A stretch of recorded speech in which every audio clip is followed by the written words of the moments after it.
Have you ever had an idea that was a really good idea? You wrote it down. Maybe you shared it with some people. Maybe you started planning out how you could execute on this idea. But overthinking robbed you of what success could look like for this idea because you were overthinking it. Maybe I'm the only one that's happened to. But if you are a serial overthinker like I am, this week's episode is especially for you. So today we're going to talk about what overthinking does and how it can kill a dream. This is Gianni, your host of the Kannon Studios Podcast. Let's get ready for another episode, guys.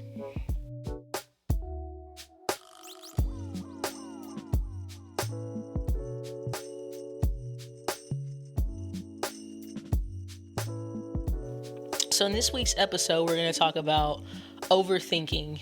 And as I always say here at the studio, for those that don't know and that are new, at Kannon Studios, we're a full-service podcast production company. So we help people take their ideas for a podcast and execute them and bring those to life. We work particularly with successful business owners, successful business leaders to help them create their podcasting content. And so, as you can imagine, typically most people, especially if they've been in their industry for a while, when it comes to creating content, they overthink it. And so I was just having this conversation the other day, but I oftentimes have this conversation with myself. My mom has told me this a bunch of times, and if you know my parents, maybe you don't, maybe you do, but if you've had the pleasure of meeting them, my mom is a very quick action taker and risk taker. And before she has everything figured out, she will go and she will execute on that idea. And then if she messes up, she'll just pivot. My dad is very much a overthinker. He's very analytical. So he's thinking through the numbers. If it's, hey, this is what we're trying to build, this is what we're trying to do, he's thinking of, okay, if this happens, what are the dependencies? If this happens, then we need to do this. So he's very analytical, and I'm about 50% of both of them. So I am also a quick action taker, but I also like to take calculated risks at the same times. And on some days, I'm 99% analytical and 1% executor. And other days, it's the flip side. And so I oftentimes find myself overthinking more than I don't because of that. And so I always try to find a good blend of both because I think that both are healthy. And so just as I was planning for this episode and as I'm thinking through things, here are 3 things that I really feel like overthinking does that can kill your idea, kill your dream, kill whatever it is that God has placed in your heart. So number 1, in overthinking, right? Overthinking leads to inaction. As I mentioned in the introduction, how many of us have had a dream or an idea or something that we wanted to execute on, no matter how big or small, and it's like we thought about this idea quickly, but as soon as we thought about it, it's like something came in and stripped us of that happiness that idea gave us, and that happiness was quickly replaced with, you can't do that. That's too big. You've never done that before, right? It's that overthinking that you have. It's almost like you have 2 opposing views on each shoulder. You have one side that's telling you, like my mom, just go and do it. And you may not have it all figured out, but we'll try it. If we mess up, then we will pivot and do what we got to do from there. On the other side, you have my dad. It's, okay, we want to do this. We said we're going to do this, but what if this happens? If B happens, then we got to do A. If A happens, then we got to do C. All those different things, right? So all that overthinking leads to an action because you become paralyzed by fear. You become paralyzed by fear. So the first point of this message is overthinking leads to inaction. And the inaction is caused because you're paralyzed by fear. For me, especially when I'm thinking through an idea that I want to execute on, I have a running list of ideas that I have for certain things that I just either write in my phone or I'll write in a tablet, like write it with pen and paper, whatever, right? And so for me, because on some days I'm more of an overthinker than an executor, that overthinking leads to procrastination. And I'll procrastinate and say, I'll put it off, I put it off, put it off, put it off, put it off. And that procrastination for me, leads to inaction. But it all starts because there's some sort of fear attached to doing something that's bigger than myself, which is a very small belief system, because if we believe in God, who created everything, and he gives us an idea, who are we to say that that idea can't come to life? And we're having that self-doubt, thinking that because we cannot wrap our minds around this entire idea or how it's going to come to life, that all of a sudden it can't happen because we don't have control over every single area, right? So overthinking leads to inaction. The second thing that I thought about with this was overthinking means that I'm trying to figure out what God already has figured out. So just like I talked about a second ago, right? God created everything good and he has a plan for everyone's life. So overthinking what God has told you to do is being disobedient to what he's called you to do. So, for my family that's believers, whether you're a believer in Christ or not, right? Like, we all can agree that when we have an idea or when we approach something or when we're having a conversation and someone's giving us like maybe an idea for something they want to partner with us on, whatever the case may be, you either have a really good feeling about it or you have a feeling of like something isn't sitting right. There's something, I can't explain it. So for some people, they can say, hey, that's the Holy Spirit, that's God. Some people can say, I have a gut feeling. Whatever that is for you, whenever you are thinking through something or talking with someone, or a thought crosses your mind and you actually start to make progress, you have some sort of feeling about it. And either that feeling is good or that feeling is like discontentment almost. And so when that feeling is good, oftentimes you will find yourself acting on that because you're excited about it, as long as you don't let that lead you to inaction and start overthinking. So God has created everything good, and he has a plan for our lives for those that believe, right? So us overthinking and us procrastinating and us not taking action is us taking for granted the life that he's given us and the days that he's given us and the number of days that he's given us. So us trying to overthink and figure out what God has already figured out is, in a sense, us being arrogant, right? If our creator has already figured out what it is that we're supposed to do, and he's told us what that is, who are we to think that we have to have every single thing figured out? So prime example, right? Even if we use a different example, when we go to buy a car, right? We may know what kind of car we want. We may know what we want to spend. We may know all of that. But we still go out and we buy that car because it fits within our budget. It's what we want. It's the color we want. It has the interior we want. It has the features that we want. It has cruise control, heated seat, all those different widgets, right?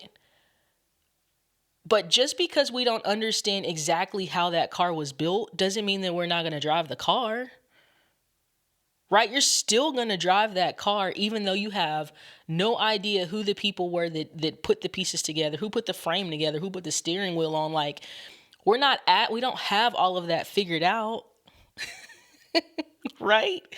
We don't know who has all of that figured out, right? We can see the physical car. We can see the car. We can drive the car. We in a sense, we have faith that we know that car is going to get us from point A to point B, but we have no idea who was putting all those pieces together in the background, right? And so it's almost the same concept when you have an idea about something and you're overthinking something.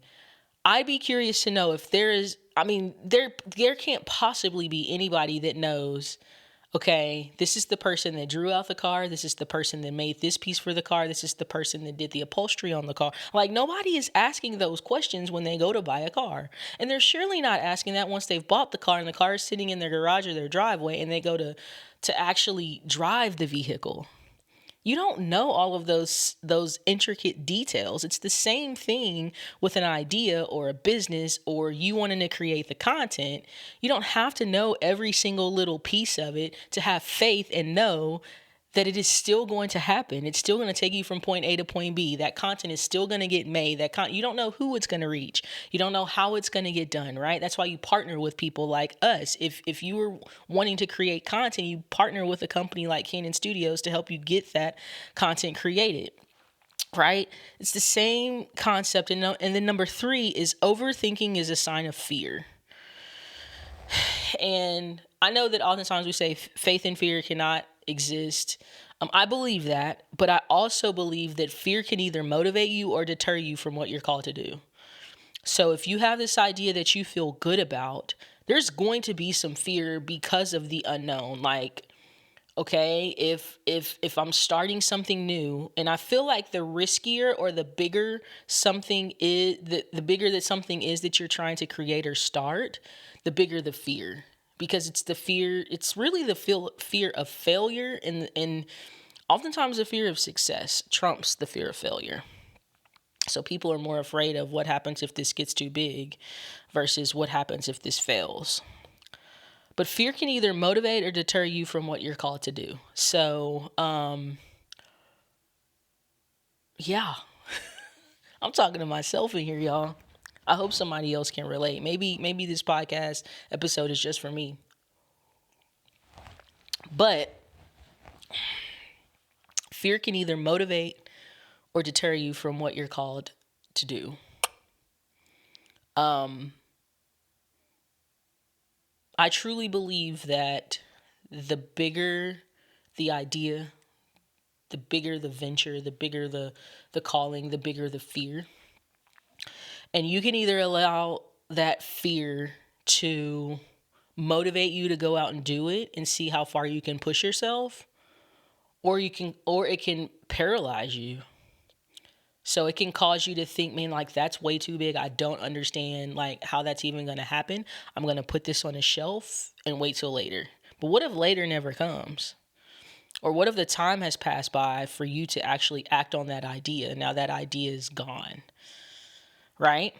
So which side of it are you going to play on fear? Are you going to let fear motivate you, or are you going to let fear deter you? Now you have to be careful, because if fear motivates you, you have to do it in a healthy way and make sure that you're aligned, because if you do it in a way that motivates you, the motivation is not always good. That's a whole nother episode. But you have to use fear to motivate you in a healthy way. Don't let fear motivate you in a way that's going to be selfish or greedy or manipulative, anything like that. So let that fear motivate you to grow closer to God and partner with God on whatever it is that you're trying to execute. That's what I mean by fear can motivate you, right? Motivate you to say, I don't have it all figured out. Let me humble myself before God. Let me humble myself and say, I don't know everything about this. So who can I get to help me with this? This entire episode brings me to a book that I'm actually wrapping up called Who Not How. And the whole premise of that book is, oftentimes whenever we're getting ready to do something, or we're trying to grow our business or start a business or whatever, we often think like one of the buzzwords right now especially for digital entrepreneurs is getting to 6-figure months or 5-figure months, whatever. Like, here's how I got to $100,000 a month. That's cool, whatever. Like, maybe that's your goal. Sure, I would love to make $100,000 per month, as long as I'm still able to honor God in doing that. So that's kind of like one of the things that attracts people. I get it. Because some people like are only making $100,000 a year. So if I can make that in a month, that would be great. I get it. But in Who Not How, it teaches you, like, you don't have to know how yourself to go out and make $100,000 per month. Because if you knew how yourself to do it, you would be doing it. you need to figure out who that who is that can take you from here to here. Right. And so I'll link that book down in the show notes. I actually had that book recommended to me a while ago, and people recommend books all the time, and I was like, yeah, I'll read it when I read it. But I had one of my clients who's now a friend, Lauren from the company BizRock, that she was telling me about this book. And every time she comes in here, she has a dental consulting company. And every time Lauren comes in every month to record her content, it's like I learned so much from her, even though we're not quote unquote in the same industry. Like, she's in the dental industry. I clearly am not. But foundational principles of a business and how to grow a business are the same regardless of what industry. And like, foundational principles are foundational principles. And so she is someone that I trust to listen to because she has grown her business to where I'm trying to grow to. And so she told me that I should read that book. She said, it's Gianni, I see what you're doing here. She's like, you need to figure out who can help you reach this goal, not how can you reach this goal. And, within that book, it teaches all of that.